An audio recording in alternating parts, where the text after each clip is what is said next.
সরকারি কাজে দক্ষতার উন্নয়ন, কার্যকারিতা বৃদ্ধি ও জবাবদিহিতা নিশ্চিত করতে 2024-25 অর্থ বছরের জন্য মন্ত্রিপরিষদ বিভাগের সাথে সরকারের বিভিন্ন মন্ত্রণালয় ও বিভাগের এই বার্ষিক কর্মসম্পাদন চুক্তি স্বাক্ষরের আয়োজন। নিজ কার্যালয়ে আয়োজিত অনুষ্ঠানে প্রধান অতিথি হিসেবে যোগ দেন প্রধানমন্ত্রী শেখ হাসিনা।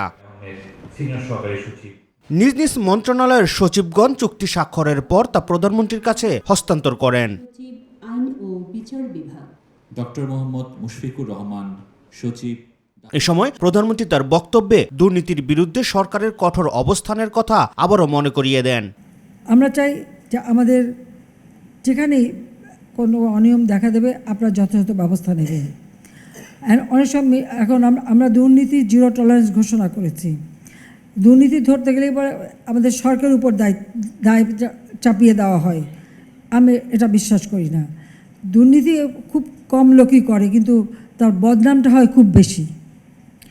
এই কারণেই যাতে যারাই দুর্নীতির সাথে জড়িত থাকবে তাদের ভিতরে যথাযথ ব্যবস্থা নেওয়া হবে। ওই সরকারে কি বদনাম হবে না হবে সেটা আমি কেয়ার করি না, কিন্তু আমি সমাজটাকে আরও শুদ্ধ করে দেশের মানুষের কল্যাণে কাজ করার সুযোগ যাতে সৃষ্টি হয় সেই ব্যবস্থাটাই নিতে চাই। দ্রব্যমূল্য নিয়ন্ত্রণে নজরদারি বাড়ানোর তাগিদ দিয়ে কর্মক্ষেত্রে সরকারি কর্মকর্তা কর্মচারীদের জবাবদিহিতা নিশ্চিতের পরামর্শ দেন সরকার প্রধান। আমাদের এখানে আমরা আপ্রাণ চেষ্টা করে যাচ্ছি মূল্যস্ফীতি হ্রাস করতে। উৎপাদন আমাদের বেড়েছে, মানুষের খাদ্য চাহিদাও বেড়ে গেছে, খাদ্য গ্রহণও বেড়েছে। কাজে সেই ক্ষেত্রে আমাদের উৎপাদন আরও বাড়ানো দরকার। পাশাপাশি আমাদের দেশের মানুষের চাহিদা অনুযায়ী আমাদের উৎপাদন বৃদ্ধি করে খাদ্য নিরাপত্তা দেওয়া।